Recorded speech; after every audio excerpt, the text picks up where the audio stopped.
From Batman's unexplained knowledge about the multiverse to the baffling way Barry got his powers back, this is the Flash's major plot hole that made DC fans mad. Now then, exactly how did Michael Keaton's Bruce Wayne know about the multiverse? Like, Barry doesn't seem to know what's happening when he ends up in the alternate reality. All he wanted to do was make a tiny change that'd save his mom from getting murdered. But in doing so, he changed the entire timeline. He comes back to a world that's completely different from the one he left behind. And when he tries to fix it, he finds himself in a reality where Keaton's Batman wears the cape and cowl instead of Batfleck. Luckily, this version of Bruce Wayne fills Barry in about the multiverse, using a neat analogy with spaghetti to get his point across. But I have to wonder, where's he getting his info from? I mean, I get it. Batman's probably one of the smartest characters in the DC canon, not to mention being the world's greatest detective. But that doesn't make him a quantum physicist, right? Besides, I'd preferred if we got some backstory explaining Bruce's mysterious knowledge. 'Cause without that, it just looked like a convenient way to drive the plot forward. At best, that's some lazy writing. Are you telling me Bruce knew about the multiverse but didn't try to use it to save his parents? Did he know that messing with the timeline was a bad idea from the get-go? There's just so much potential there. But The Flash barely scratches the surface, leaving behind a glaring plot hole that kind of ruined the film for me. Honestly, I feel like the film's writers bit off more than they could chew with the multiverse plot, because this is just the first inconsistency I noticed. Like, shouldn't there be way more Flashes from other realities? We already had two Barrys halfway through the film's first act because some mysterious figure knocks the main Flash out of the Speed Force and into the year 2013.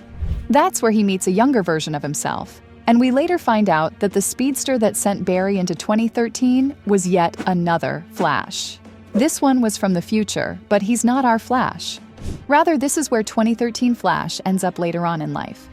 Confused? You're not alone. Okay, so we have three versions of the Flash, two of which were created by Barry trying to alter the timeline.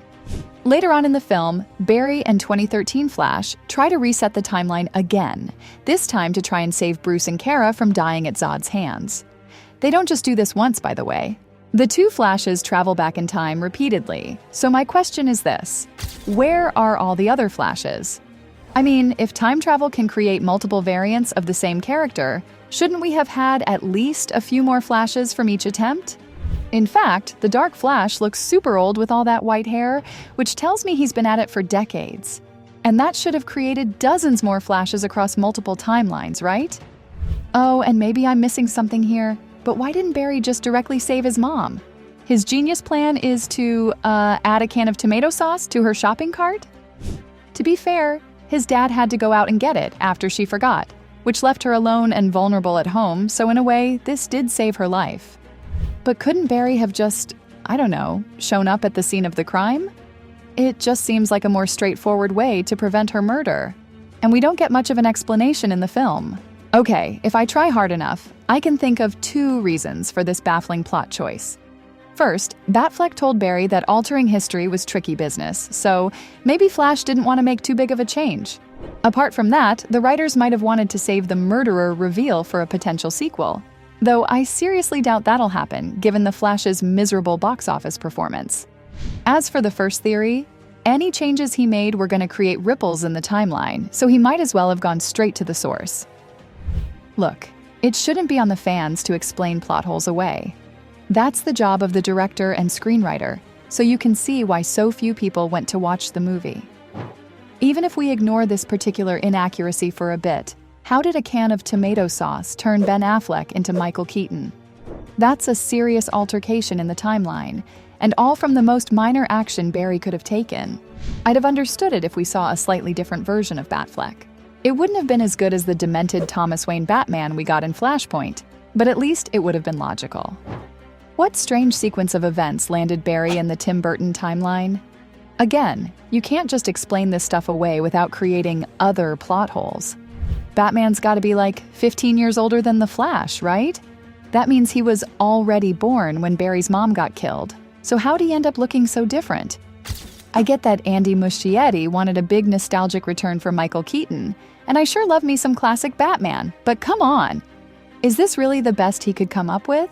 And like at the end of the movie, somehow George Clooney's Batman turned up, Which makes me wonder, did they put any thought into making a coherent plot? Or were they just taking shots in the dark, just hoping to fill seats? Like, isn't it weird that Batman's the only character that changes? Almost like they needed any excuse for nostalgia bait. I know. Batman tells Barry that any changes he makes will affect what happened before as well as after. But that's not an explanation, it's exposition. I need to know how it changes the past. I need details, not plot dumps. These are some pretty major inconsistencies, and something tells me they were caused by The Flash's troubled production. The film was supposed to come out way back in 2016, but it just kept getting delayed.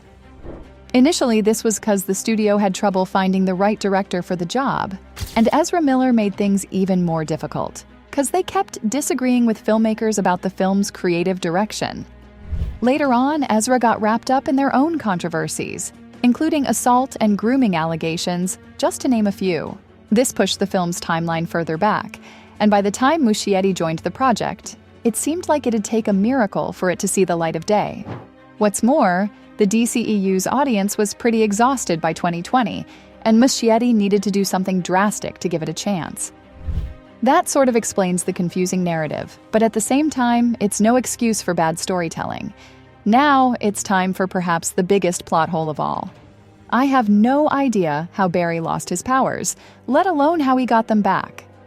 Okay, just for some context, the Flash gets his powers while working at a lab. A batch of chemicals gets struck by lightning, which also hits Barry, and this basically turns him into the fastest man alive. Flash tries to repeat this whole process with his younger self, 'cause 2013. Barry hasn't gotten his powers yet, but for some reason, the main Flash loses his powers. Like, what? Did he transfer them to 2013 Flash or something? Again, zero explanation in the film, but I guess that's too much to ask for. Anyway, things only get more confusing from there. Batman tries to help the main Flash get his powers back, but he's just not able to get it done, and I assumed that's because he didn't have the right chemicals. After all, you need both pieces of the puzzle to make it work, and if that's where the film left it, I'd have given it a pass. Unfortunately, the way Barry recharged was absolutely baffling. Supergirl just picks him up and flies into a lightning storm, and it turns out that's all he needed. I just don't get why it didn't work when Batman tried it. And what about the chemicals? They were nowhere to be seen. If I'm generous, I might say that Flash already had the chemicals inside him, but if that were the case, Batman's lightning strike should have done the trick. Don't even get me started on 2013 Barry absorbing the Flash's powers.